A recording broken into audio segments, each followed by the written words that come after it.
Good morning to you. I'm afraid actually it's not a very good morning. It's actually pouring with rain down here at Hooke, and Richard and I and Chris, we're living the life of Celts.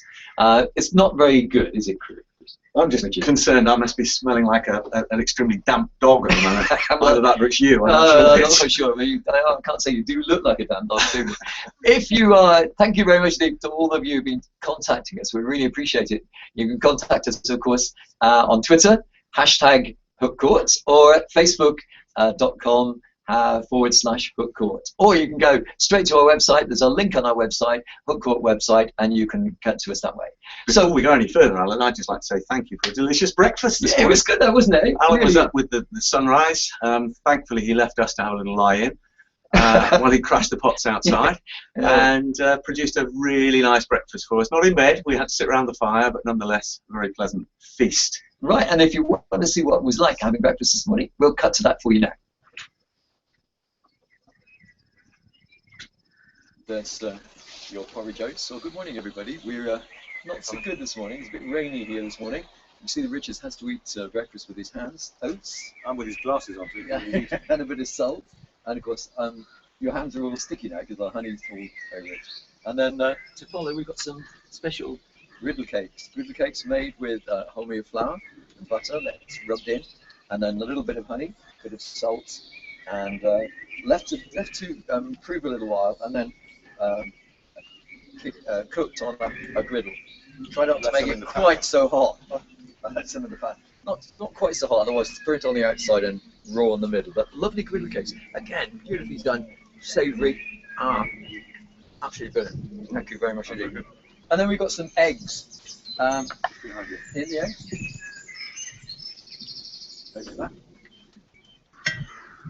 Right, it starts today. So we're now collecting wild eggs this morning. So small birds' eggs like that, right up to a great big egg. Whoops, like this one here. We're just hoping they're all hard-boiled anyway. So we'll be eating those later on. And we're looking forward to a very busy day. We're still going to get to do some more work on the hurdles today. We've got to do some work on our kiln, our oven. We'll put the clay over the top of it. It's going to be quite hard actually in the rain. Never mind. But we hope that you'll keep in touch with what we're doing. We'll be on the air a bit later on this morning and telling you more about what we're doing. So thank you very much for calling in this morning.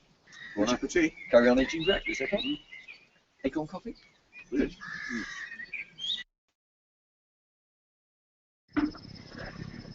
Well, last night actually was very good, wasn't it? Because it was beautiful weather, and we sat around the fire until the early hours of this morning. Telling a few sagas. telling we're both over 55. And the fire was burning away there, and we had some great supper. We did. What did we have for supper? We had some pottage. Oh, we had. Do you remember us cutting up that deer yesterday? Well, we cut the deer up yesterday, and we cut. Chris stripped out the tenderloin from the backbone, and it was delicious. It was tender, wasn't it? Excellent, tender. Very good tender. Delicious. So that was the deer we had. We also had some pottage and a really, really nice bread, which was bread made with yeast. And it was cooked in our big pot in a Dutch oven. We talked about the Dutch oven as well. It really well indeed, and we enjoyed that very much indeed. In fact, the stock pot is still boiling with the bones from the venison. So we're hoping that we can have venison stew this evening, and so we'll strip off the bones and go from there. That's right. Yeah. Now we're going to do some. I can't hear. Oh, we're bed. Yes! Oh, how did you sleep, Richard? Lying down. Lying down. I knew you were going to say that, Richard. Oh, but actually, Richard didn't sleep very well at all because we had some geese here. But we had a really comfortable bed, and we'll show you what the beds were like. This is something we recorded early last night for you.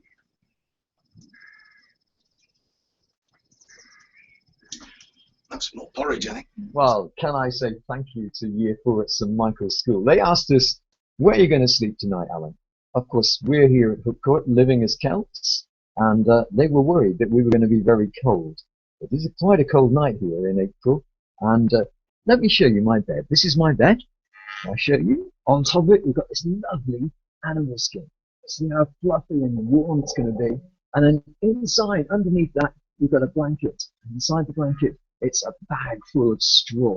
Now, that straw will actually protect me from the floor and protect me from the cold on the floor. Now, we're not quite sure that the Celts actually did this, If you know any different, perhaps you'd like to tell us. And if you contact us on Twitter, #HookCourt, that will tell us a bit more about how the Celts slept.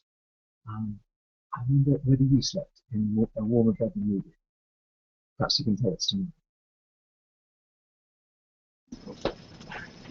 tomorrow. And you know, I'm really pleased to you. Thank you ever so much indeed. Was it St. Catherine's, wasn't it? I'm hugely relieved because we have a solution to the toilet problem. Well, we decided we try and dig the toilet for Richard, which is a long drop toilet, but unfortunately the ground's a bit heavy, so it's a short drop toilet at the moment. So we are going to be doing it. Now, really, you must understand this. It goes down quite a long way. It certainly does. And there's no seat or anything like that. You have to sit there, squat down there. Yeah, a bit like a French campsite, really.